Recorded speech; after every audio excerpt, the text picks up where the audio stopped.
Thank you for joining this installment of the Dubb Action Online Summit series. Today I have with me Gina Schreck, and we're going to get into this topic of how to become an authority and an author in your industry. Now, there's a whole multi-step process to this with which Gina has not only gone through, but she runs an agency, she runs a company that assists people in this process, among other things. So Gina, if you could start with a short bio and then we'll get into this. Yeah, thanks, Ruben. I love chatting with you. And, and I've been in the marketing side of things for 25, 26 years, owned my own company for the last 30 years. And 14 years ago, shifted to just digital marketing. So I have the advantage of, I kind of live this every day. And the marketing agency that I own, we do everything digital marketing. So blogging, helping to build that authority for clients, getting their content out in video format, writing, podcasts. We do email marketing, building that email, your email list, which is important when you start to talk about writing a book.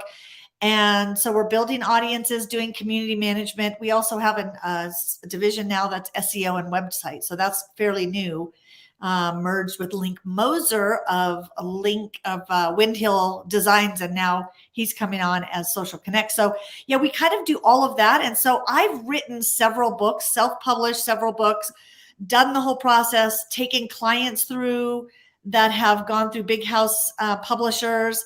And the process is the same, whether you're going, well, there's some additional pieces if you're going to a big house publisher, but what people don't understand is that you have to start building that authority before you start writing a book. And if it's too late, if you've already started writing a book, then, you're going to have to make sure that you're spending time building your authority. Are you the go-to person when someone has a question about blank, your industry or your topic? And, if somebody has a question like Ruben, if I had a question about, okay, I want to be able to send videos out in short form, social format, I would immediately think of you. I would go, oh, I need to call Ruben, because you've established yourself as an expert in this field of video and marketing. And so that's what I tell people. That's your biggest step, is that step one, become the authority. Because then as you start to go down the journey of writing a book, you take your audience with you as you build your audience. You continue building the audience, but you take them with you on this journey, and it's much easier to sell a book. I tell people all the time, anyone can write a book. Not everyone can sell a book. Right. I mean, everyone can and should write a book. You should get the content out of your head and put it into a book. That doesn't mean you're ever going to make a dime. Right. Well, it's so interesting to have this conversation with you, I think, for a couple of reasons. Because number one is that when I first spoke to you, when you were on the Connection Loop podcast, before the pandemic, ironically, it was, I was actually talking to you about my process of writing my book. It was very early on in that process. And I was kind of conveying some of the struggles and some of the questions that I had. And I think that now, a year and a half or more later, I actually come to this conversation as a case study on what not to do when publishing your book. Yeah. And I'll explain what I mean by that. So I'm getting ready, long story short, I'm getting ready to republish and relaunch a book that I had written in 2020. Actually, mid 2020 is when I initially published it. So I changed the name. I rewrote a bunch of stuff.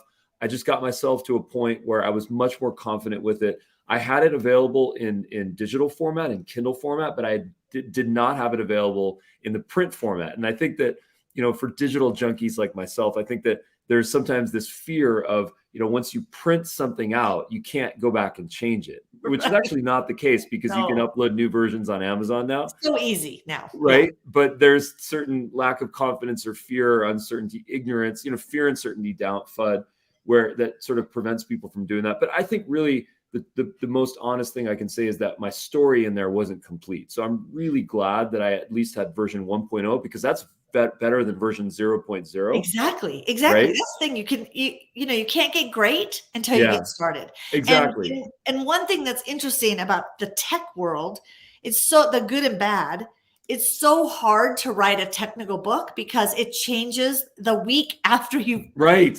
finish Right. it. The good news is you can always Exactly. do different editions. And, I was the Mm. technical editor on the Idiot's Guide to Social Media.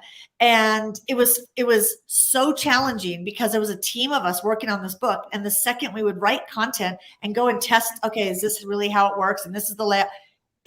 Twitter would change their whole format. Facebook would come out with a new interface, like every chapter. And I said, and then the hard thing when you're working with big publishers is it takes them 6 months before it comes out. Well, by the time the book came out, the whole thing needed to be redone. So yeah, it's a real challenge. And the more that I wrote books, when I wrote my first book in the tech side was the Twitter book, Twitter for Business. And it was called Getting Geeky with Twitter. And as soon as I wrote it, Twitter changed. They used to have the blue whale, the fail whale. They had all these cute little things. And, when that book came out, it was so hard because I had so many screenshots and how to. So the good news is you're able to have revisions, a 2021 version. You could have every year you could put out a version of your book, Ruben, and it's not a bad thing. I love Because that. I love there's that. new And that's stuff in the video world. I mean, last week I just learned about Amazon Live video and my mind was blown. I was like, what? We're not doing Amazon Live QVC style videos? Like that needs to be added in somewhere. In fact, a special shout out to Ken Walls, who's actually a live Amazon streamer.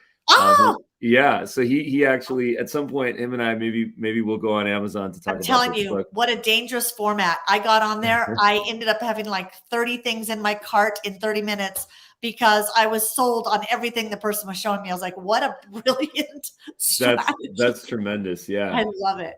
So, okay. So I think there's a couple of takeaways just to get started here. Number one is that you got to build your audience. You got to build your authority either concurrently or before you start writing your book, because if you have no one in the room and you start talking, it might not even matter. And and we work with so many people that contact us and say, hey, I just wrote a book.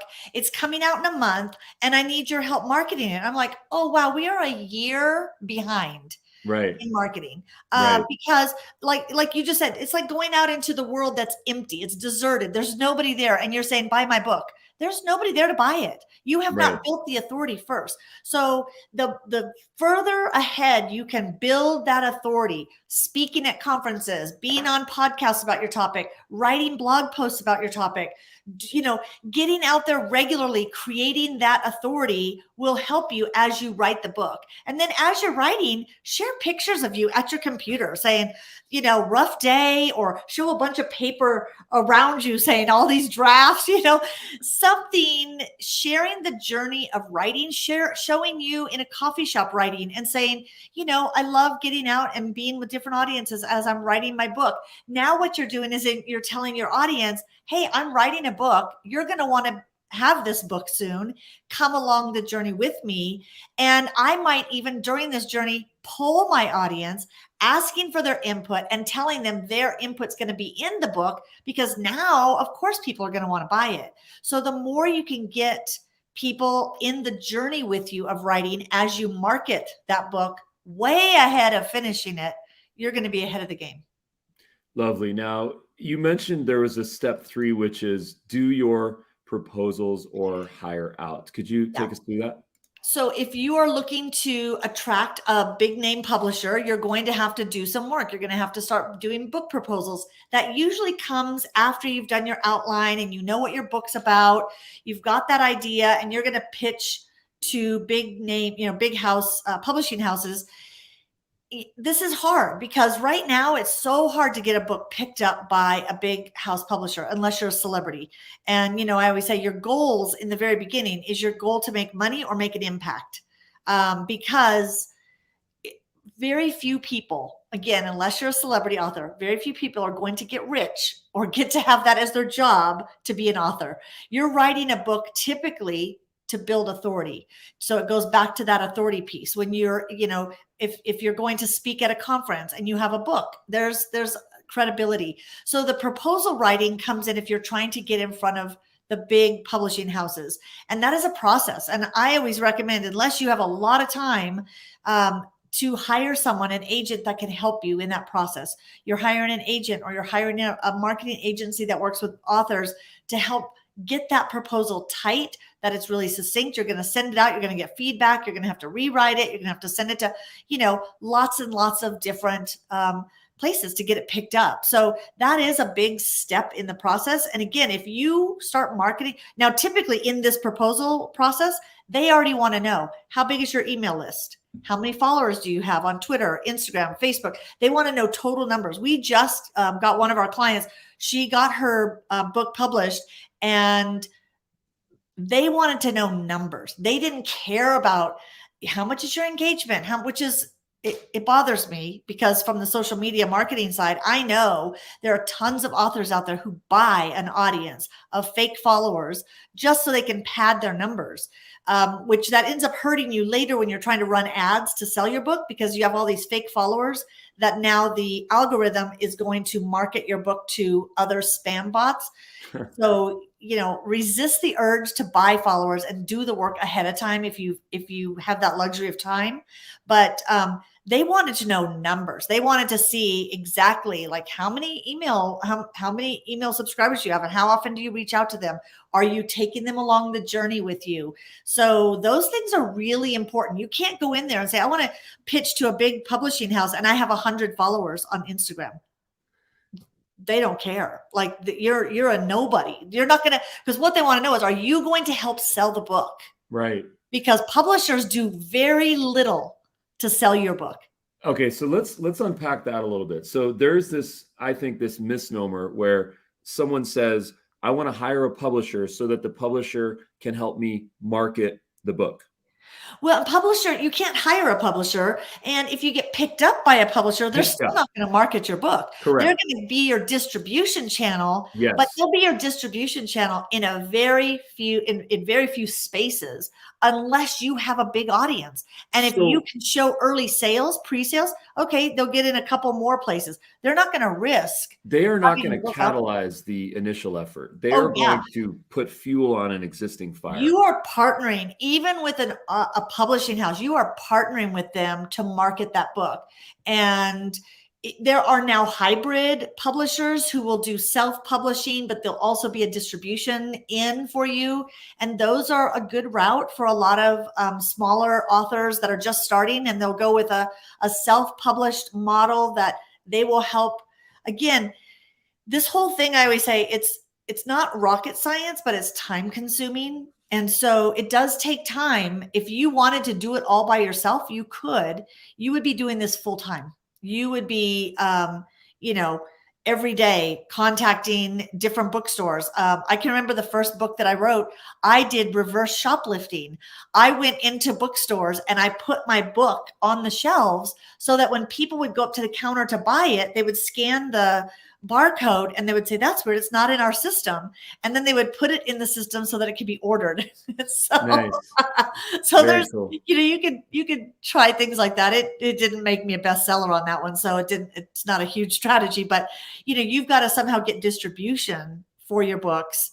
And it's hard. I mean, it's a lot of work, and publishers will help you, but they will not make you rich marketing your book.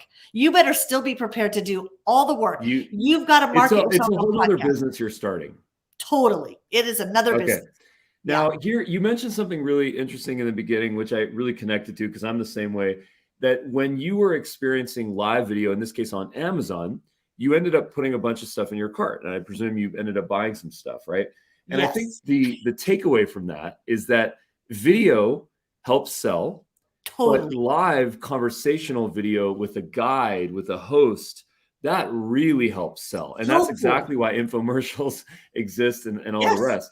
And why, of course, Amazon does live video, right? Amazon is like you're watching QVC channels that you get to pick. I want just stuff for entrepreneurs. I want just stuff for organizing my home. And then you tune in and here's this person in their house talking to you, which, by the way, if you're selling a book, you can sell not only your book, but you can sell other people's books that are in the same genre as yours on an Amazon Live. And how cool would that be? Now, that's beautiful. Now, my takeaway from that is that guides, hosts, podcasters, they help sell. right? Yeah, So when we go and we appear on that podcast, when we do that live video, when we're here on the Dubb Action Online Summit promoting Social Media Doesn't Work, your book available on Amazon, you get that promotion, you get that pedestal, that stage. absolutely. And the podcast blitz has to be part of your strategy, because Love it. after you've either decided I'm pitching Mhm. publishers, or okay, I'm going to go the self-publishing route, and you're getting close to your book being done, you've built your authority, you're building your audience continually. Blitzing podcast, there's several places. There's one called Podmatch, that you can get on these sites, and you can say, I'm an author, here's my book and my topic, how it can benefit audiences. And podcast hosts will look on those type of sites to look for guests to be on their podcast. You really need to go on a podcast blitz, because you need to reach, now that you've built your audience, you need to reach audiences outside of your realm. And podcasts will do that, because now you're reaching their audience. And be careful. You can get on some. We had one of our clients get on a podcast, totally mismatched. Like, the person that picked her to be on their show was like extreme political person, and all she wanted to do was talk political, and it was not a match for what our client's topic was, and it was very awkward. And then of course you're not promoting it after, so it didn't do her any good, but wasted time. But get on those type of sites that can help match you with podcast hosts who are looking for guests, because being on regular podcasts will help build your audience. And again, the bigger your audience, the more sales you will have when that book finally comes out. So maybe a couple months before your book is out, start doing podcasts to get pre-sales, because these podcast matching sites are basically free matchmaking tools for you. Got it. And then Yeah. do you recommend, what was that one that you mentioned? You had one that you recommended? Podmatch, I think is what it's called. And it's basically like a matchmaking site for podcast guests and Okay. podcast hosts. Okay, got it. So just verifying podmatch.com is that URL. I'd Is love to that, share. is that right? You know what? It is. Okay, so Yeah, now I I was gonna want say, to I'm pretty sure officially that's what it's publish called. this. I don't want It's one that we've gotten some of our clients. We list them on there, just trying to find, what is their topic. And I mean, we have a spreadsheet of podcasts in the business realm, and then we have to go through and see which ones do they actually bring a guest on. Like, don't pitch a podcast host if they never interview guests, and then you're saying, I'd love to be a guest on your show. That shows you don't listen to their right, podcast. of course. Do a little homework to make sure. So we go through and screen and look at, okay, this would be good for these clients. These might be good for these clients. And then we'll pitch those specific producers to say, hey, we have somebody that we'd love to get on your show, because here's how they will benefit your audience. We don't say, hey, we have a guest who could sell a book. What's the benefit to that audience? And then you could go on these sites, these pod matching sites, that are a free way of letting the host find you. Just do your homework. If they find you, go and listen to Yeah, some of their shows. Make sure qualify. that That it's makes the sense. audience you want. You may attract a bunch of people you don't want. Got it.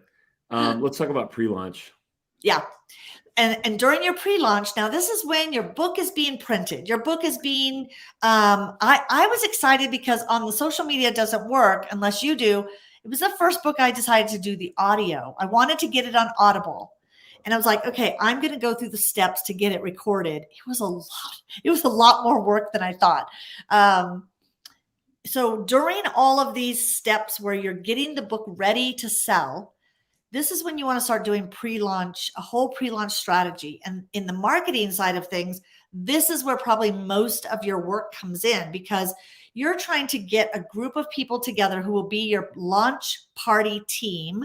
And this launch party team they're going to be involved in letting different networks. So you want to think of whatever your topic is. Do I have somebody like this client that was launching this book? We were saying, okay, do we have somebody that can reach out to counseling areas? Like, who has a good network in the counseling and therapy world? Another network of people who are the top business coaches. We want to get somebody that's connected. So we put together a podcast or a pre-launch team that had arms that were pretty big to reach out to their teams, but these were also friends. And so this podcast team, we were creating specials. We were creating other content that we could give away during the pre-launch. If somebody pre-orders, they're going to get all these gifts. You've seen a lot of those. Again, this is if your goal is to hit really hard in a very condensed dateline to try to get on at least Amazon's top 10, their top book list.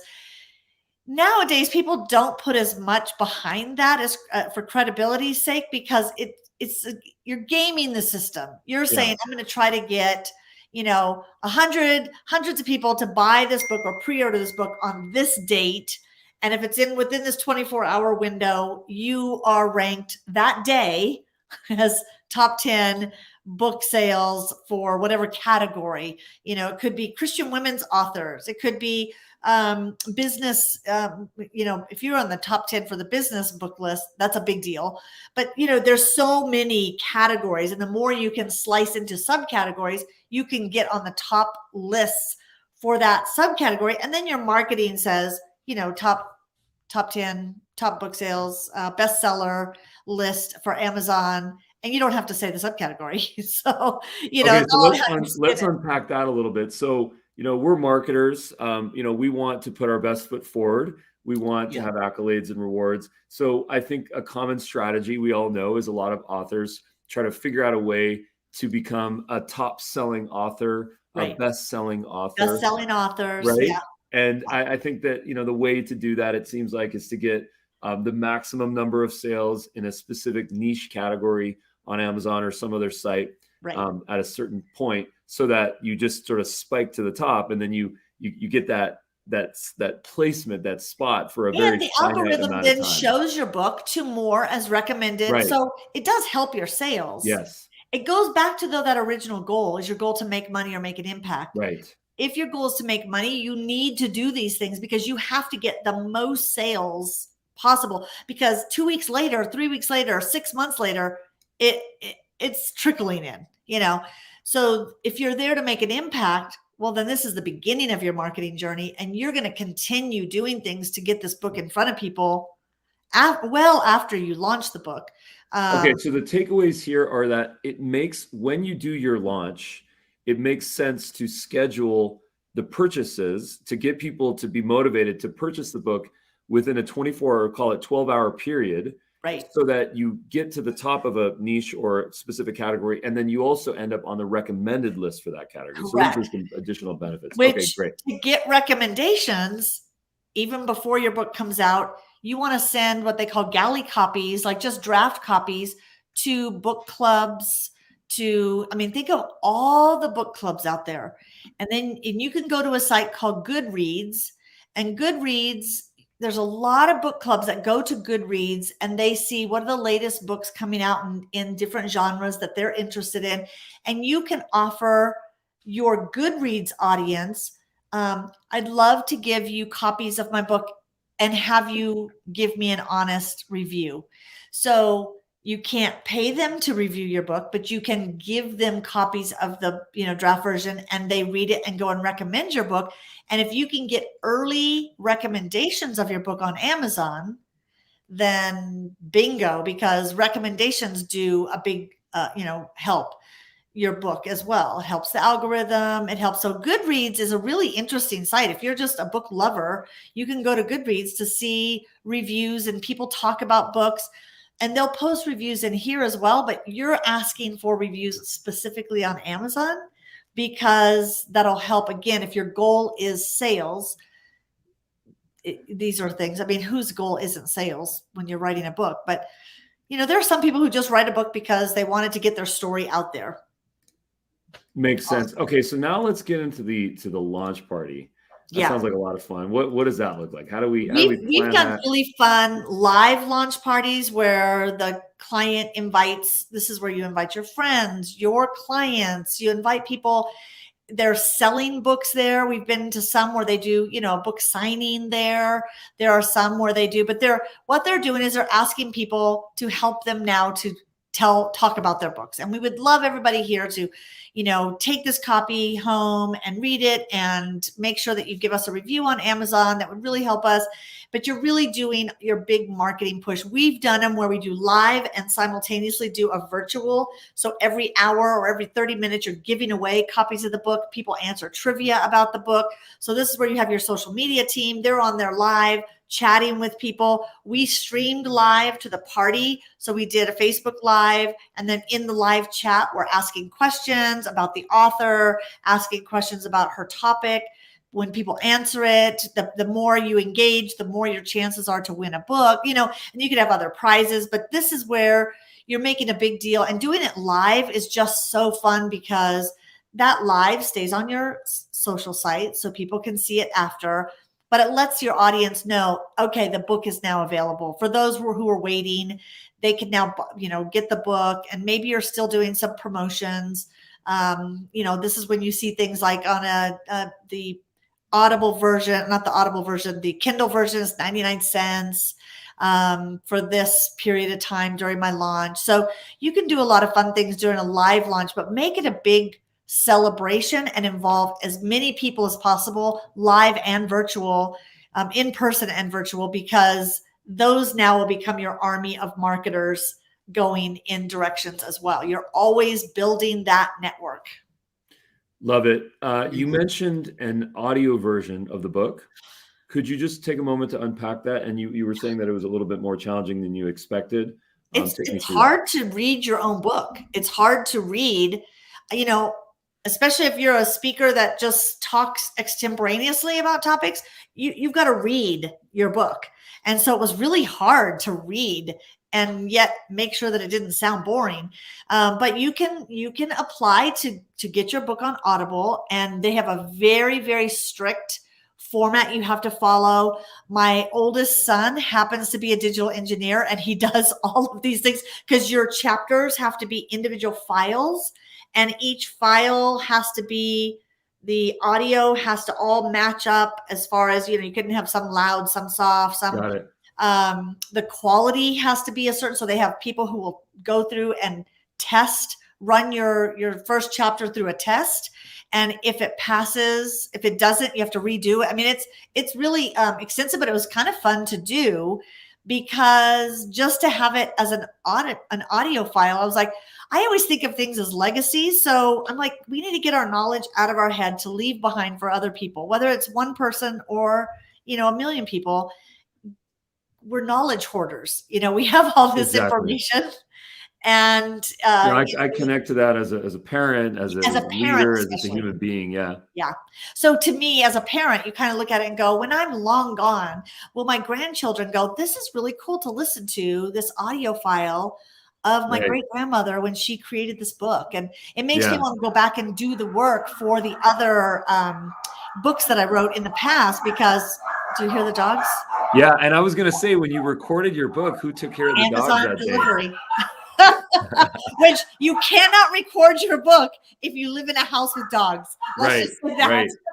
I'm just picturing people in their car, with their iPhone. The mic is probably pretty decent on the iPhone. No. Just no. Like you either need to rent a studio, which a recording studio. We happen to have a digital media studio in our co-working space that I own. And so I did it in there. So we have microphones, but you have to have, the sound has to be, I don't know. You have to get rid of echoes. You have to. So you need a sound isolation booth. You need a good, USB. Okay, you can rent those. You can rent those studio rooms. Let's give good advice. People should get a proper sound recording studio. You can buy the equipment on Amazon. You can rent a place. Do your research on that. That's important. Do your research. Okay. Yeah, and again, you could probably now buy microphones. Make sure your room, if you're doing it at home, might be a closet or something that's very, has fabric around to absorb sound. Yes, you could probably do this at home. I'm sure you can, but just know it's not just turn on your phone and record. And each chapter has to be a separate file. You have to have an intro file. There's a lot of requirements that are there. It's not hard. It's just there's a lot more. It was a lot more than I thought. And I thought, okay, it's it was, I don't remember now how many pages I had, 250 pages or something like that.